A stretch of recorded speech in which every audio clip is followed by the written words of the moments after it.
Hello guys, good morning. This is Maggie Raj here, and now I am going to get discuss about the beats and beats frequencies. So first of all, let me discuss here what are beats. So whenever two waves with the same amplitude and different frequency like this is the wave first. Y1 equals to A sine 2 pi n1 t, and its amplitude is A, and this is the second wave whose amplitude is also A but different frequency, like this is Y1 and this is Y2 A sine 2 pi n2t. So whenever two waves with the same amplitude and different frequencies propagate in the same direction, then at any instant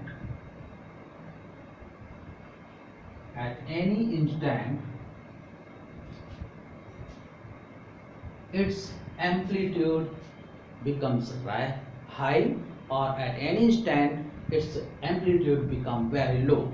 It means whenever its amplitude is high, then intensity will max, and whenever amplitude become low or like zero, then intensity will minimum. So we can say that whenever two waves with the same amplitude and different frequencies propagate in the same direction, that at any instant its amplitude will max, or at any instant its amplitude become minimum. So whenever its amplitude become max, then intensity will max, and whenever its amplitude becomes minimum, then low, then its intensity becomes minimum. So we can say that the regular rise or fall of the amplitude is called beats.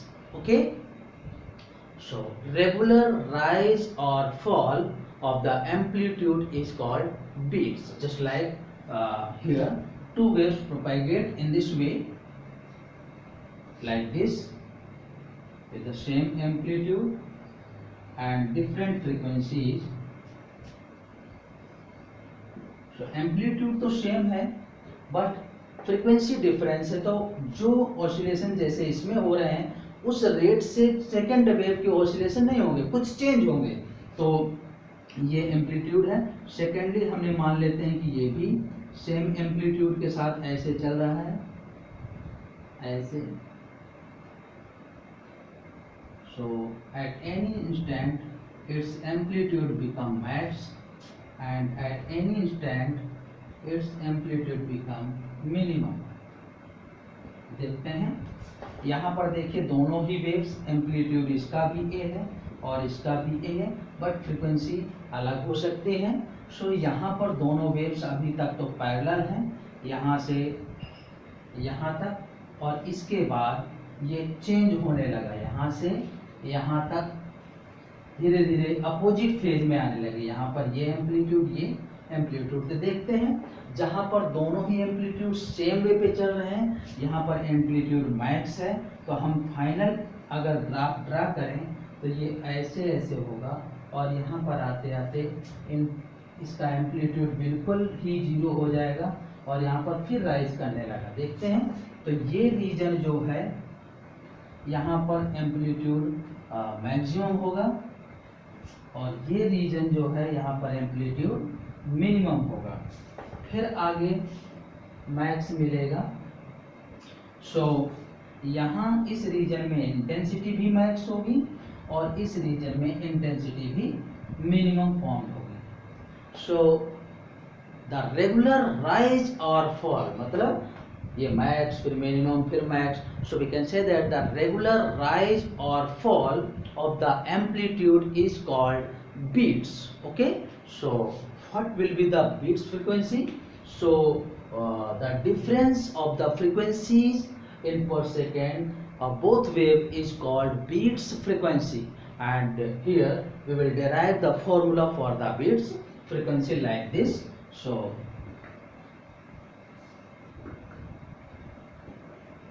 here these are the two waves y1 and y2 which are propagate in the same direction. So according to the principle of superposition, y equals to y1 plus y2. So y equals to a sin 2 pi n1t plus sin 2 pi n2t.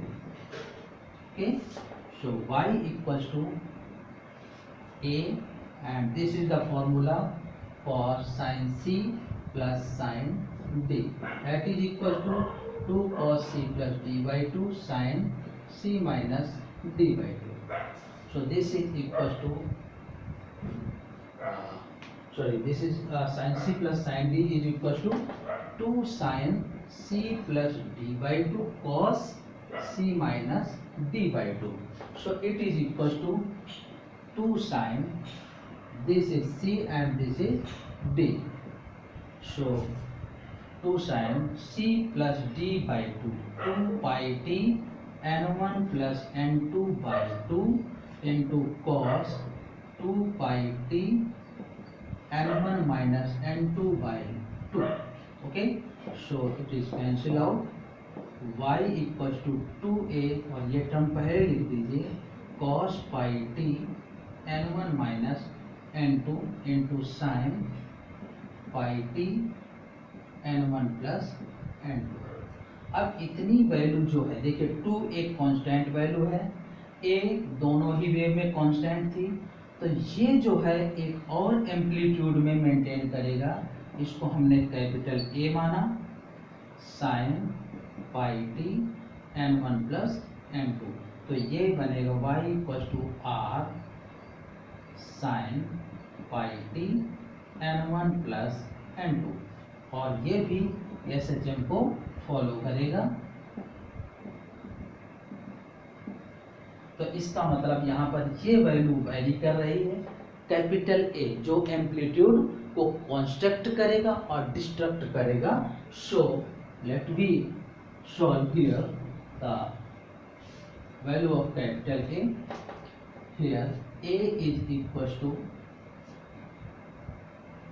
cos pi t n1 minus n2 equals to A. So for first condition, max value of A. Okay, maximum value of A के लिए हम इसकी value क्या लेंगे, cos pi t n1 minus n2 is equals to A is equals to plus minus 1.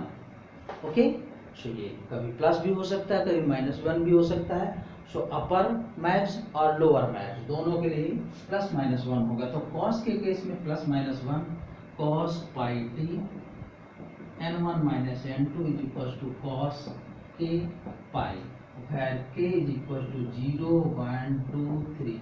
ये value अगर इसमें put कर दें तो देखिए 0 रखेंगे तो cos 0 की वैल्यू +1, फिर हमने 1 रखा तो cos 1 पाई यानी 180 -1, ऐसे अल्टरनेटिव वे पे आती जाएंगी। तो इसकी वैल्यू आ जाएगी pi t n1 minus n2 equal to k pi.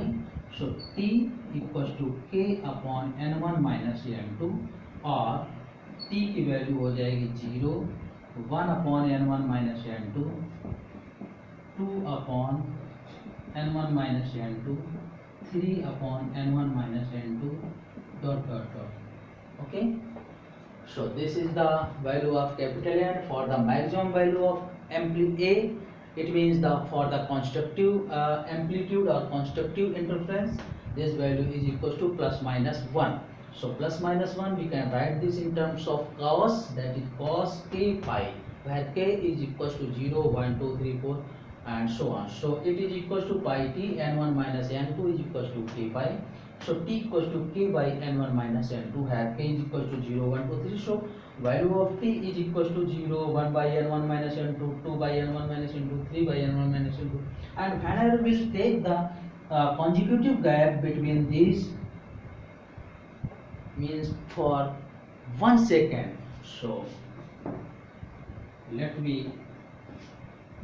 consider here, let here capital N is the bits, number of bits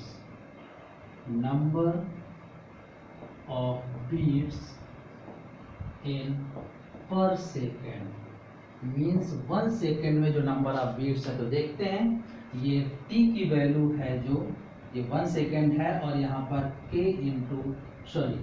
into 1/n1 minus n2। देखिएगा 1/n1 माइनस n2 माइनस 0 करेंगे, या 2/n1 minus n2 minus 1/n1 minus n2, या 3/n1 minus n2 minus 2/n1 minus n2। Means कहीं पर भी हम दो consecutive लगातार टाइम गैप लेंगे अगर, तो यही आएगा, that is equal to 1/n1 minus n2। Okay, ये क्या आएगा सब के लिए। इनको अगर हम सॉल्व करके देखेंगे तो इनकी वैल्यू 1/n1 माइनस n2 यही आएगी। सो हमने लिखा इतने टाइम, ये टाइम क्या है फॉर 1 सेकेंड, हमने इसको कैपिटल डी मान लिया है, दैट इज 1 सेकेंड। ओके, और इतने में नंबर ऑफ बीट्स कितने हो रहे हैं, कैपिटल एन मान लिया हमने। So 1 equal to n/n1 minus n2, so n equal to n1 minus n2। Okay, so this is the beats per second, okay, that is equals to n1 minus n2। and if we discuss for the minimum value of a, so this is the for minimum value of a means a is equals to 0, so cos pi t n1 minus n2 is equal to 0 means cos 2k plus 1 pi by 2 cos pi t n1 minus n2। Okay, देखिएगा k की value similarly पहले की तरह ही रहेगी, 0 1 2 3। अगर हम 0 put करते हैं यहाँ तो 1 पाई बाई 2 यानी cos पाई बाई 2, और cos पाई बाई 2 की वैल्यू 0, 90 की वैल्यू 0। अगेन हमने 1 रखा तो यहाँ पर देखिएगा 2 into 1 plus 1 3 pi by 2, 3 pi by 2 फिर आ जाएगा ये 270, और फिर उसकी वैल्यू cos की 0 हो जाएगी। तो हर एक केस में 0 ही आता जाएगा। So pi t n1 minus n2 equal to 2k plus 1 pi by 2, और t equal to 2k plus 1 by 2 n1 minus n2। and this value, if we put this value, so t is equal to 1/2 n1 minus n2, comma 3/2 n1 minus n2, comma 5/2 n1 minus n2, comma 7/2 n1 minus n2 and so on। अगर हम इसमें k की value 0 1 2 3 put करें, ये आएगा। अब देखते हैं इनमें पर्टिकुलर दो कंजिक्यूटिव टाइम के बीच में पर सेकंड में जो टाइम गैप आएगा 1 सेकंड के लिए, वो कितना आएगा। सो वो 1 सेकंड जो हमने लेट किया वो कैपिटल टी है, capital T is equal to 2/2 n1 minus n2 इतना आएगा। और इसमें जो बीट्स हो रहे हैं उनको हमने कैपिटल एन लेट कर लिया। चेक कर लेते हैं इसको, देखिएगा 3/2 n1 minus n2 minus 1/2 n1 minus n2, ये 2/2 n1 माइनस n2 ही आएगा। क्लियर? ऐसे हम इन दोनों को लगातार चेक कर लेते हैं। अभी हमने इन दोनों को चेक किया, 5/2 n1 minus n2 minus 3/2 n1 minus n2 is equal to 2/2 n1 minus n2। फिर वही आया, हर बार यही आएगा। यहाँ पर करेंगे तो फिर यही वैल्यू आ जाएगी। सो हमने ये लेट किया कि 1 सेकेंड का जो टाइम गैप है, यानी इनके बीच में दो लगातार बीट्स के बीच का जो टाइम गैप है वो 1 सेकेंड है, वो उसको हमने क्या लिख किया है, कैपिटल डी। तो ये 1 second equals to capital T equals to this, और 1 सेकेंड में जो नंबर ऑफ बीट्स फाउंड हो रहा है वो कैपिटल एन है। So 1 equals to to cancel out n by n1 minus n2, so n equals to n1 minus n2 again, and this is the beats per second. So for the constructive amplitude or for the destructive amplitude, in both cases number of beats in per second, that is equals to the difference of frequencies of both wave n1 minus n2. So this is the beats per second.